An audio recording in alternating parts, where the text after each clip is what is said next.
So hey guys, അങ്ങനെ ഞാനും iPhone മേടിച്ചു. ഇത് എൻ്റെ ആദ്യത്തെ ഐഫോണൊന്നുമല്ല. എൻ്റെ ആദ്യത്തെ ഐഫോൺ 12 ആയിരുന്നു, 64 GB. അത് 2 വർഷം യൂസ് ചെയ്തിട്ട് ഞാൻ അത് കൊടുത്തിട്ടാണ് സാംസങ് ഗാലക്സി S23 മേടിച്ചത്. പിന്നെ ഞാൻ ഒരു ഐഫോൺ കൂടി മേടിക്കണമെന്ന് വിചാരിച്ചിട്ടുണ്ടായിരുന്നു. അപ്പോൾ ഐഫോൺ 14 ഇറങ്ങി, ഐഫോൺ 15 ഇറങ്ങി. അപ്പോൾ എനിക്ക് അത്ര വലിയ അപ്ഗ്രേഡൊന്നും തോന്നിയില്ല. പിന്നെ ഐഫോൺ 16 ഇറങ്ങിയപ്പോൾ അതിൻ്റെ സ്പെസിഫിക്കേഷനൊക്കെ കണ്ടപ്പോൾ എനിക്ക് നല്ലൊരു അപ്ഗ്രേഡ് ആയി തോന്നി. അതുകൊണ്ടാണ് ഞാൻ ഐഫോൺ 16 മേടിക്കാമെന്ന് ഉദ്ദേശിച്ചത്. As an Samsung Galaxy S23 user എൻ്റെ എക്സ്പീരിയൻസ് എങ്ങനെയായിരുന്നു ഐഫോൺ 16 മേടിച്ചപ്പോൾ. ഞാൻ ഒരു ടെക് റിവ്യൂറിൻ്റെ മാതിരിയല്ല വീഡിയോ ഇടാൻ പോണത്. ഒരു ആക്ച്വൽ യൂസർ പെർസ്പെക്റ്റീവിലാണ് ഞാൻ പറയാൻ പോണത്. എന്തൊക്കെ ബുദ്ധിമുട്ടുകളാണ് എനിക്ക് ഫേസ് ചെയ്യേണ്ടി വന്നത് ആൻഡ്രോയിഡിൽ നിന്ന് ഐഫോണിലേക്ക് മാറിയപ്പോൾ, അതേമാതിരി എന്തൊക്കെയാണ് എനിക്ക് ഇഷ്ടപ്പെട്ടത്, അതൊക്കെ ഞാൻ ഡീറ്റെയിൽ ആയിട്ട് ഇന്നത്തെ വീഡിയോയിൽ പറയാം. പക്ഷേ അതിന് മുമ്പേ നിങ്ങൾ എൻ്റെ വീഡിയോ ചാനൽ സബ്സ്ക്രൈബ് ചെയ്തിട്ടില്ലെങ്കിൽ ഒന്ന് സബ്സ്ക്രൈബ് ചെയ്യുക. പിന്നെ നിങ്ങൾക്ക് ഈ വീഡിയോ കണ്ടിട്ട് യൂസ്ഫുൾ തോന്നുകയാണെങ്കിൽ ഈ വീഡിയോ ഒന്ന് ലൈക്ക് ചെയ്യാനും മറക്കില്ല. അപ്പോൾ നമുക്ക് തുടങ്ങാം. ഓക്കെ, ആദ്യം തന്നെ ഈ ഫോൺ ഞാൻ ഓണാക്കി യൂസ് ചെയ്യാൻ തുടങ്ങിയപ്പോൾ ഞാൻ ഏറ്റവും അധികം മിസ് ചെയ്തത് 120 Hz റിഫ്രഷ് റേറ്റ് ആണ്. ഇതിലിപ്പോൾ 60 Hz റിഫ്രഷ് റേറ്റ് ആയതുകൊണ്ട് ഫോൺ യൂസ് ചെയ്യുമ്പോൾ നന്നായിട്ട് ലാഗും നന്നായിട്ട് സ്ലോ ഡൗൺ എനിക്ക് തോന്നിയിരുന്നു. പിന്നെ ഞാൻ കണ്ടിന്യൂസ് ആയിട്ട് 3 മണിക്കൂർ ഞാൻ യൂസ് ചെയ്തപ്പോൾ ആ പ്രോബ്ലം അങ്ങോട്ട് സോൾവ് ആയി. ലൈക്ക് എനിക്ക് പിന്നെ അത്ര ജിറ്ററും സ്ലോ ഡൗൺസ് ഒന്നും തോന്നിയില്ല. അതിന് വേണ്ടിയിട്ട് ഞാൻ ഒരു കമ്മ്യൂണിറ്റി ടാബ് ഇട്ടിരുന്നു. അപ്പോൾ കമ്മ്യൂണിറ്റി ടാബല്ല, കമ്മ്യൂണിറ്റി പോസ്റ്റ്. അപ്പോൾ അതിലൊരു ആൾ കമൻറ്റ് ചെയ്തിരുന്നു, എനിക്ക് മാത്രമേ അങ്ങനെ തോന്നുള്ളൂ, വേറെ ആർക്കും തോന്നില്ല എന്ന്. ഓക്കെ, എനിക്ക് മാത്രമേ തോന്നിക്കോട്ടെ, ഞാൻ എൻ്റെ എക്സ്പീരിയൻസാണ് ഷെയർ ചെയ്തത്, മറ്റാരുടെ എക്സ്പീരിയൻസ് അല്ല ഷെയർ ചെയ്തത്. ഓക്കെ, 3 മണിക്കൂർ യൂസ് ചെയ്തപ്പോൾ എനിക്ക് അത്ര വലിയ പ്രശ്നമായിട്ട് തോന്നിയില്ല. ഇപ്പോൾ ഞാൻ സൈഡ് ബൈ സൈഡ് ഒരു ആൻഡ്രോയിഡ് ഫോൺ 120 Hz റിഫ്രഷ് റേറ്റുള്ള ഒരു ആൻഡ്രോയിഡ് ഫോണായിട്ട് യൂസ് ചെയ്യാന്ന് വെച്ചാൽ പിന്നെ എനിക്ക് ഐഫോൺ ലാഗി ആയിട്ട് തോന്നിക്കും. പക്ഷേ കണ്ടിന്യൂസ് ആയിട്ട് യൂസ് ചെയ്യുമ്പോൾ ആ ലാഗ് ജിറ്റർനെസ്സൊക്കെ മാറി കിട്ടും. അങ്ങനെ ഞാൻ 60 Hz റിഫ്രഷ് റേറ്റിനെ ഞാൻ ജസ്റ്റിഫൈ ചെയ്യല്ല. ഈ വിലയ്ക്ക് അവരെന്തായാലും കൊടുത്തിരിക്കണം. ബിക്കോസ് 13,000 ആൻഡ്രോയിഡ് ഫോണിലും കൂടി, 13 അല്ല 6,000 ആൻഡ്രോയിഡ് ഫോണിലും കൂടി അവർ 120 Hz റിഫ്രഷ് റേറ്റ് കൊടുക്കുന്നുണ്ട്. പക്ഷേ ഇവിടെ എത്രയും രൂപ കൊടുത്തിട്ട് ഐഫോണിൽ 120 Hz റിഫ്രഷ് റേറ്റ് ഇല്ല. അതൊരു ഡ്രോബാക്കാണ് ഐഫോണിൻ്റെ. പിന്നെ രണ്ടാമത്തെ കാര്യം ഞാൻ മിസ് ചെയ്തത് സർക്കിൾ ടു സെർച്ച് ആണ്. സർക്കിൾ ടു സെർച്ച് ഇപ്പോൾ നമ്മുടെ എല്ലാ ആൻഡ്രോയിഡ് ഫോണിലും കിട്ടുന്നുണ്ട്, പക്ഷേ ഐഫോണിലില്ല. പക്ഷേ ഐഫോണിൽ അതിനുള്ളൊരു ഷോർട്ട് കട്ട് ഉണ്ട്. ഇപ്പോൾ ഷോർട്ട് കട്ട് ആപ്പ് പറഞ്ഞിട്ടൊരു സംഭവം ഉണ്ടല്ലോ ഐഫോണിൽ, അത് വെച്ചിട്ട് നമുക്ക് എന്ത് വേണമെങ്കിലും ചെയ്യാൻ പറ്റും. ഇപ്പോൾ സർക്കിൾ ടു സെർച്ച് മാറുന്ന ഫീച്ചർ നമുക്ക് ഐഫോണിൽ കൊണ്ടുവരാൻ പറ്റും. ഇപ്പോൾ അതിന് വേണ്ടിയിട്ട് ഷോർട്ട് കട്ട് ക്രിയേറ്റ് ചെയ്യണം. പിന്നെ നമ്മൾ ബാക്കിൽ ഇങ്ങനെ ടാപ്പ് ചെയ്ത് കഴിഞ്ഞാൽ ഓട്ടോമാറ്റിക്കലി നമ്മുടെ സ്ക്രീനിൽ എന്താണുള്ളത് അത് സെർച്ച് ചെയ്ത് കാണിച്ചു തരും.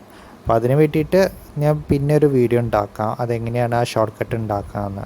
അപ്പോൾ എന്തായാലും സർക്കിൾ ടു സെർച്ച് ഇപ്പോൾ എനിക്ക് അത്ര മിസ്സാണില്ല. ഇപ്പോൾ ബാക്കിൽ 2 ടാപ്പ് ചെയ്ത് കഴിഞ്ഞാൽ നമ്മുടെ സ്ക്രീനിൽ എന്തൊക്കെയാണ് ഉള്ളത് അത് സെർച്ച് ചെയ്ത് കാണിച്ചു തരും. ഇനിയിപ്പോൾ ഞാൻ ഡിസ്പ്ലേ ക്വാളിറ്റിയും സൗണ്ട് ക്വാളിറ്റീനെ പറ്റി ഒരുമിച്ച് പറയാം. ബിക്കോസ് കാര്യമുണ്ട്. എന്താണെന്ന് വെച്ചാൽ ഇപ്പോൾ ഡിസ്പ്ലേയിൽ ഞാൻ മൂവീസോ കാണുകയാണെങ്കിലും യൂട്യൂബ് വീഡിയോസോ കാണുകയാണെങ്കിലും സൂപ്പർ ക്വാളിറ്റിയാണ്. ലൈക്ക് നിങ്ങൾ നന്നായിട്ട് എൻജോയ് ചെയ്യും. പക്ഷേ ആയിക്കൂടി ഒരു ചെറിയ ഡ്രോബാക്ക് എനിക്ക് തോന്നിയത് ആ ഡൈനാമിക് ഐലൻഡ് ഉണ്ടല്ലോ, അത് ചെറുതായിട്ടൊരു തടസ്സം വരുത്തുന്നുണ്ട്. പക്ഷേ അത് 3-4 ദിവസം അങ്ങനെ സ്ഥിരമായിട്ട് കണ്ടുകൊണ്ടിരുന്നു കഴിഞ്ഞാൽ പിന്നെ അത് അത്ര നോട്ടീസ് ആവില്ല. ഓക്കെ, അതേമാതിരി സൗണ്ട് ക്വാളിറ്റി, നിങ്ങൾക്ക് ഒരു ഹെഡ്ഫോണും വേണ്ട, ഒരു ബ്ലൂടൂത്ത് സ്പീക്കറും വേണ്ട. ഇതിൽ നിങ്ങളൊരു മൂവി കാണുകയാണെങ്കിലും ഇതിൻ്റെ സ്പീക്കർ ക്വാളിറ്റി സൂപ്പർബാണ്. ലൈക്ക് ഇപ്പോൾ ഇതിൻ്റെ സൗണ്ടിൽ ഡെപ്തും പിന്നെ ബേസും ഒക്കെ നന്നായിട്ടുണ്ട്. അപ്പോൾ എന്തായാലും ഞാൻ ഇതിൽ മൂവീസ് കാണുകയാണെങ്കിലും യൂട്യൂബ് വീഡിയോസ് കാണുകയാണെങ്കിലും ഒരു ഹെഡ്ഫോണും കണക്ട് ചെയ്യേണ്ട ആവശ്യമില്ല. അതേമാതിരി നമുക്കൊരു ബ്ലൂടൂത്ത് സ്പീക്കറായിട്ടും കണക്ട് ചെയ്യേണ്ട ആവശ്യമില്ല. അത്രയ്ക്ക് നല്ല ക്വാളിറ്റിയാണ് ഇതിൻ്റെ സ്പീക്കർ ക്വാളിറ്റി. എന്തായാലും മൂവീസ് കാണുമ്പോൾ എനിക്ക് നന്നായിട്ട് എൻജോയ് ചെയ്യാൻ പറ്റി ഐഫോൺ 16. പിന്നെ ഔട്ട്ഡോർ വിസിബിലിറ്റീനെ പറ്റി പറയാൻ വെച്ചാൽ അണ്ടർ ദ ഡയറക്റ്റ് സൺലൈറ്റ് നല്ല വിസിബിളാണ് ഡിസ്പ്ലേ. അപ്പോൾ ബ്രൈറ്റ്നസ് ലെവലിൽ ഒരു കംപ്ലയിൻറ്റും ഇല്ല ഇവിടെ പറയാൻ. ഇപ്പോൾ പെർഫോമൻസിനെ പറ്റി പറയാമെന്ന് വെച്ചാൽ ഞാൻ ഗെയിംസൊന്നും ഞാൻ കളിച്ചു നോക്കിയിട്ടില്ല ഇതിൽ. പക്ഷേ മെയിൻ കാര്യം ഞാൻ പറഞ്ഞില്ലേ നേരത്തെ, ഐഫോൺ 15 മേടിക്കാതെ എന്തുകൊണ്ടാണ് ഞാൻ ഐഫോൺ 16 വന്നതെന്ന്. അത് ഇതിൻ്റെ മെയിൻ ആയിട്ടുള്ള കാര്യം ഇതിൻ്റെ പ്രൊസസ്സറാണ്. ഇപ്പോൾ ഐഫോൺ 15 നമുക്ക് A16 ബയോണിക് ചിപ്പാണ് കിട്ടുന്നത്. അതേ സമയത്ത് നമുക്ക് ഐഫോൺ 16 നമുക്ക് A18 ബയോണിക് ചിപ്പാണ് കിട്ടുന്നത്. അതേമാതിരി നമുക്ക് 6GB റാമാണ് കിട്ടുന്നത് ഐഫോൺ 15. ഇതിൽ 8GB റാമാണ് കിട്ടുന്നത്. ഞാൻ ഒരു ലോങ് ടേം യൂസേജിന് വേണ്ടിയിട്ടാണ് ഐഫോൺ 16 മേടിച്ചിരിക്കുന്നത്. അതുകൊണ്ടാണ് ഞാൻ മെയിനായിട്ട് ഐഫോൺ 16 സെലക്ട് ചെയ്തത് ഓവർ ഐഫോൺ 15.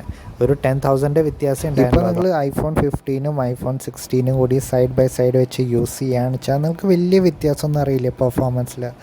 പക്ഷേ ഇൻ 2 to 3 ഇയേഴ്സ് പെർഫോമൻസിൽ നല്ല വ്യത്യാസം വരും. ഐഫോൺ 15 ചെറുതായിട്ടൊക്കെ ലാഗ് ചെയ്യാൻ തുടങ്ങും. അതേ സമയത്ത് ഐഫോൺ 16ൽ അപ്പോഴും നല്ല പെർഫോമൻസ് ആവും കിട്ടുക. അതുകൊണ്ടാണ് ഞാൻ ഐഫോൺ 16 എടുത്തത്. പിന്നെ ഡേ ടു ഡേ യൂസേജിൽ ഇതിൻ്റെ പെർഫോമൻസിനെ പറ്റി പറയാമല്ലോ. ഇത് ഓൾറെഡി ഒരു ഫ്ലാഗ്ഷിപ്പ് ഫോണാണ് വിത്ത് എ പവർഫുൾ ഹാർഡ്വെയർ. അപ്പോൾ ഇതിൽ നോക്കുകയെന്ന് വെച്ചാൽ ഡേ ടു ഡേ യൂസേജിൽ ഒരു ലാഗും ജിറ്ററൊന്നും ഇല്ല. ഒരു ആപ്ലിക്കേഷന് വേറെ ആപ്ലിക്കേഷനിൽ സ്വിച്ച് ചെയ്യുമ്പോൾ ഒരു ലാഗും ജിറ്ററൊന്നും ഇല്ല. പിന്നെ ഗെയിമിങ്ങിനെ പറ്റി പറയാമെന്ന് വെച്ചാൽ ഇവിടെ നിങ്ങൾക്ക് കോൺസ്റ്റൻ്റ് ആയിട്ട് 60 FPS കിട്ടും. ബിക്കോസ് ഇവിടെ 60 ഹെർട്സിൻ്റെ റിഫ്രഷ് റേറ്റ് ആണ് ഉള്ളത്. ഹയർ സെറ്റിങ്സ് കിട്ടും നിങ്ങൾക്ക് ഗെയിംസിൽ. പക്ഷേ 60 ഹെർട്സ് റിഫ്രഷ് റേറ്റ് ആയതുകൊണ്ട് 60 FPS മാത്രമേ കളിക്കാൻ പറ്റുള്ളൂ. പക്ഷേ ഈ 60 FPS കോൺസ്റ്റൻ്റ് ആയിട്ട് കിട്ടും. അപ്പോൾ ആ ഒരു അഡ്വാൻറ്റേജ് ഉണ്ട്. പക്ഷേ 120 ഹെർട്സ് റിഫ്രഷ് റേറ്റിലൊന്നും ഈ ഫോണിൽ കളിക്കാൻ പറ്റില്ല. ആ ഒരു ഡ്രോബാക്കും ഉണ്ട് ഇതിൽ. ഇപ്പോൾ ഞാൻ ബാറ്ററി ലൈഫിനെ പറ്റി പറയാമെന്ന് വെച്ചാൽ ഇവിടെ നമുക്ക് 3561 mAh ബാറ്ററിയാണ് കിട്ടുന്നത്. ഇപ്പോൾ ഞാൻ എൻ്റെ എക്സ്പീരിയൻസ് പറയാം കേട്ടോ. ഇവിടെ ഞാൻ ഒരിക്കലും ഇവിടെ 100% ചാർജ് ചെയ്തിട്ടില്ല. 80% വരെ ചാർജ് ചെയ്തിട്ടുള്ളൂ. പിന്നെ 25% ആകുമ്പോഴേക്കും ചാർജറിൽ കണക്ട് ചെയ്യും ഞാൻ. അപ്പോൾ എനിക്ക് എൻ്റെ യൂസേജിൽ wifi and mobile data mixed usage ആണെങ്കിൽ എനിക്ക് 5 to 5.5 hours screen on time കിട്ടുന്നുണ്ടതിൽ. ഓക്കെ, അപ്പോൾ എന്തായാലും ഒരു ദിവസത്തെ ബാറ്ററി ലൈഫ് എനിക്ക് എന്തായാലും കിട്ടുന്നുണ്ട്. അതും ഞാൻ കംപ്ലീറ്റ്ലി 100% ചാർജ് ചെയ്യാതെയാണ് എനിക്ക് 5.5 hours സ്ക്രീൻ ഓൺ ടൈം കിട്ടുന്നത്. എന്തായാലും ഇതിൻ്റെ ബാറ്ററി ബാക്കപ്പ് കൊണ്ട് എനിക്ക് ഒരു കംപ്ലയിൻറ്റും ഇല്ല. ഒരു ദിവസത്തെ ബാറ്ററി ലൈഫ് ഈസിലി എനിക്ക് കിട്ടുന്നുണ്ട്.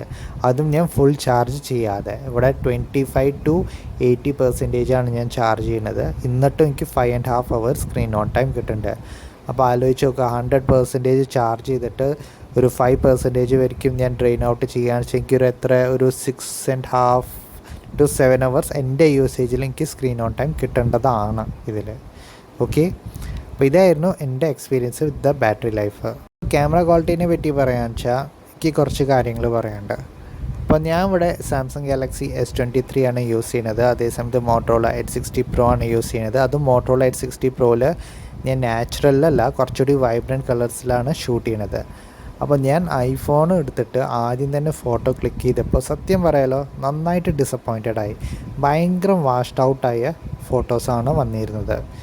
പിന്നെ ഞാൻ ഫിൽറ്റേഴ്സിൽ ചെക്ക് ചെയ്തപ്പോൾ വൈബ്രൻറ്റ് പറഞ്ഞൊരു ഫിൽറ്റർ കാണാണ്ട് അതിൽ വെച്ചിട്ട് ഞാൻ ഫോട്ടോസ് എടുത്തപ്പോൾ നമ്മുടെ സാംസങ്ങിൻ്റെയും മോട്ടോറോളയുടെ മരത്തെ വൈബ്രൻ്റായ ഫോട്ടോസ് എടുക്കുന്നുണ്ട്. അപ്പോൾ എനിക്ക് കുറച്ച് സമാധാനമായി.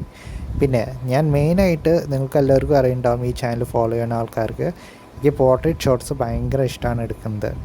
അപ്പോൾ ഇതിൽ പോർട്രേറ്റ് ഷോട്ട്സിൽ പോകുമ്പോൾ 2x പോർട്രേറ്റ് ഷോട്ട്സാണ് എടുക്കാൻ പറ്റുന്നത്. പക്ഷേ ഡിജിറ്റലി നിങ്ങൾക്ക് 3x പോർട്രേറ്റ് ഷോട്ട്സ് എടുക്കാൻ പറ്റും. കുറച്ചും കൂടി ഒന്ന് പോർട്രേറ്റ് ഷോട്ട്സിൽ പോയിട്ട് ഒന്ന് സൂം ചെയ്ത് കഴിഞ്ഞാൽ നിങ്ങൾക്ക് 3x പോർട്രേറ്റ് ഷോട്ട്സ് എടുക്കാൻ പറ്റും. പക്ഷേ ഈ 3x പോർട്രേറ്റ് ഷോട്ട്സ് നിങ്ങൾ 3x പോർട്രേറ്റ് ഷോട്ട്സ് എടുക്കാൻ ഉദ്ദേശിക്കുകയാണെന്ന് വെച്ചാൽ നല്ല ലൈറ്റിംഗ് കണ്ടീഷൻസിൽ വേണം എടുക്കാം. ഇല്ലെങ്കിൽ അത്ര ഇംപ്രസീവായ റിസൾട്ട് കിട്ടില്ല.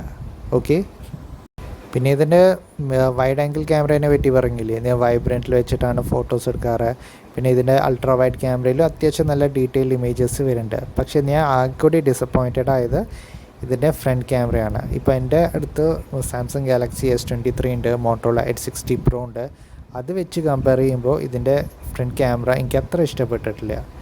ലാക്ക് ഓഫ് ഡീറ്റെയിൽ എനിക്ക് തോന്നിയിട്ടുണ്ട്. പിന്നെ കളേഴ്സും കുറച്ച് അത്ര മീൻസ് ബാക്ക് ക്യാമറയും ഫ്രണ്ട് ക്യാമറയും തമ്മിൽ നോക്കുമ്പോൾ കളേഴ്സിൽ നല്ല വ്യത്യാസമുണ്ട്. ഓക്കെ, അപ്പോൾ ഫ്രണ്ട് ക്യാമറ എനിക്ക് കുറച്ച് ഡിസപ്പോയിൻറ്റഡ് ആയിട്ടുണ്ട് ഐഫോൺ 16. അത്രയും മോശമായ ഫോട്ടോ എടുക്കുന്നുണ്ടെന്നല്ല പറയണത്. ഞാനിപ്പോൾ എൻ്റെ അടുത്തുള്ള ആൻഡ്രോയിഡ് ഫോൺ വെച്ച് കമ്പയർ ചെയ്യുമ്പോൾ ഇതിൻ്റെ ഫ്രണ്ട് ക്യാമറ എനിക്ക് അത്ര ഇംപ്രസീവായി തോന്നിയില്ല. അതാണ് ഞാൻ പറയണത്. പിന്നെ AI ഫീച്ചേഴ്സൊക്കെ ഉണ്ട്. AI ഫീച്ചേഴ്സിനെ പറ്റിയിട്ട് ഞാൻ ഒരു ഡെഡിക്കേറ്റഡായി വീഡിയോ ഉണ്ടാക്കുന്നുണ്ടാവും. അത്ര ഞാൻ ഡീപ്പായിട്ട് ഡിഗ് ചെയ്തിട്ടില്ല. AI ഫീച്ചേഴ്സിൽ നന്നായിട്ടൊന്നും പഠിച്ചിട്ട് നിങ്ങൾക്ക് വേണ്ടിയിട്ട് ഒരു ഡീറ്റെയിൽ ആയിട്ട് വീഡിയോ ഉണ്ടാക്കുന്നതായിരിക്കും. അപ്പോൾ ഇതായിരുന്നു എൻ്റെ ഫസ്റ്റ് ഇംപ്രഷൻ ഓഫ് ഐഫോൺ 16. അപ്പോൾ ഞാൻ എൻ്റെ എക്സ്പീരിയൻസാണ് ഷെയർ ചെയ്തത് നിങ്ങളുടെ കൂടെ. അപ്പോൾ നിങ്ങളുടെ എക്സ്പീരിയൻസ് വ്യത്യാസമായിരിക്കും. അപ്പോൾ നിങ്ങളുടെ എക്സ്പീരിയൻസ് എന്താണ് ഐഫോൺ 16 യൂസ് ചെയ്തിട്ട് ആസ് എൻ ആൻഡ്രോയിഡ് യൂസർ? അങ്ങനെ വലിയവരുണ്ടെങ്കിൽ താഴത്ത് കമൻറ്റ് ബോക്സിൽ എഴുതുക എന്തൊക്കെയാണ് ഇഷ്ടപ്പെട്ടത്, എന്തൊക്കെയാണ് ഇഷ്ടപ്പെടാത്ത കാര്യങ്ങളെന്ന്. ഓക്കെ, ഇതിന് വേണ്ടിയിട്ടൊക്കെ ഞാൻ ഡീറ്റെയിൽ ആയിട്ട് വീഡിയോ ഉണ്ടാക്കുന്നുണ്ടാവും. ഇതിൻ്റെ സോഫ്റ്റ്വെയർ അപ്ഡേറ്റ്സിന് വേണ്ടിയിട്ട്, AI ഫീച്ചേഴ്സിന് വേണ്ടിയിട്ട് സാംസങ് ഗാലക്സി S23 ആയിട്ടൊന്ന് കമ്പയർ ചെയ്ത് നോക്കും. മോട്ടോറോള Edge60 Pro ആയിട്ടൊക്കെ ഞാൻ കമ്പയർ ചെയ്ത് നോക്കാം വിചാരിക്കുന്നുണ്ട് ഇൻ ദ ഫ്യൂച്ചർ വീഡിയോസ്. അപ്പോൾ thank you for watching my video.